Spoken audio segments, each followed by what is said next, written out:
This is my Minecraft Forever world, and using this seed, I was able to get a beautiful island. The first thing I wanted to do is set up my villagers, because that's always a pain late game. Unfortunately, they were all the way across the island, so I started my journey. When I made it to the village, I grabbed some items and trapped the villagers in a hole for later.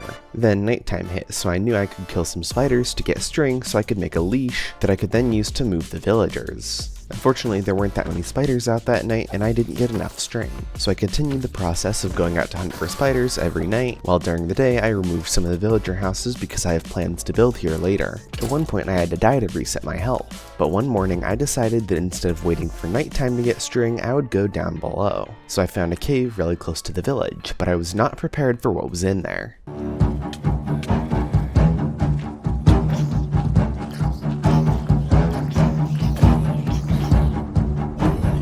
Okay, that was pretty easy. Anyway, I killed a spider and got the last string that I needed to make the leash. So I put 2 villagers in a boat and hauled them all the way up one of the mountains on the island.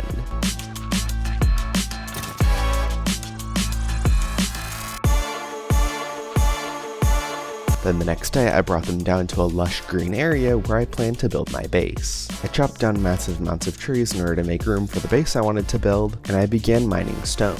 Many pickaxes later, I had enough coal and stone to start smelting it into stone bricks. And those stone bricks are what I used to build the outline for my base. Then I trapped some cows and set up a small wheat farm, hoping I could use the wheat to breed the cows to get lots of beef. Now before long I ran out of stone bricks, so I decided that it would be wise to build a stone generator. That way I could get as much stone as I wanted for the bricks. I also built a villager breeder, but at this point we were past day 30 and I still didn't have any decent gear.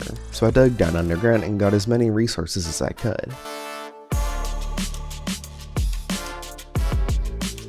And by day 40, I had a pretty decent farm, a villager breeder, and the start of a grand base. But throughout this entire playthrough, I had never left the island I spawned on, because there's hundreds of blocks of water in between it and the mainland. But I decided that since the island had very limited resources, I would suck it up and sail away.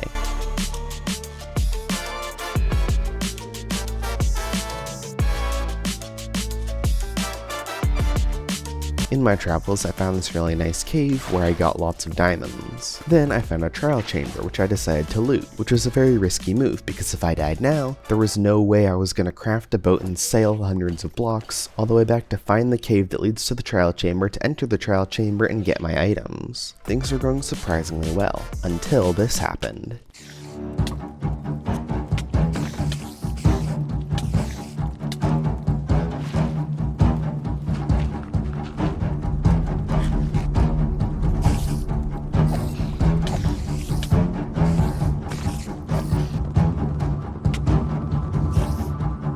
I was stuck in the corner of a trial chamber on half a heart. Now I had to somehow make it all the way home without taking a single point of damage.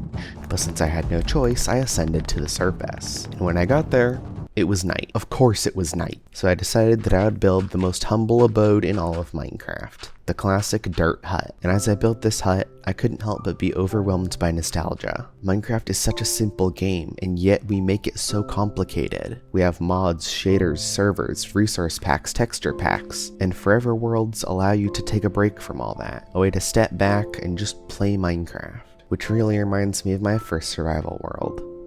I'll have to go check that out sometime. But despite the odds, I survived until morning. I managed to kill some cows for food and heal up to full health before sailing all the way back home unscathed. I then made and consumed a pumpkin pie to celebrate. Also, if you've enjoyed the video so far, remember to subscribe. I'm in a race with my friend NotDcup to hit 10,000 subscribers, and right now we are absolutely crushing it. But it was right here that I realized I had a problem. Throughout this entire 100-day period, I had been feeding the villagers wheat, hoping to get more villagers. I had given them stacks and stacks and stacks of wheat at this point. I prioritized feeding them even more than I prioritized feeding myself. But the problem with this is that I was doing it wrong. You have to craft it into bread before you feed it to them apparently, and it would be overall more efficient if I had just fed them potatoes, which I didn't have. But since I had had a taste of adventure and I was excited for some more, I decided to sail to a village nearby. And by nearby I mean over 1,000 blocks away, but don't worry about that. I saw a mushroom island on the way there, which was pretty cool, but when I made it, they had exactly what I needed, potatoes, and a brewing stand, which I decided I didn't need, so I sailed all the way back home and made a pit for all the villagers to be put into, and before long we had villagers ready for trading.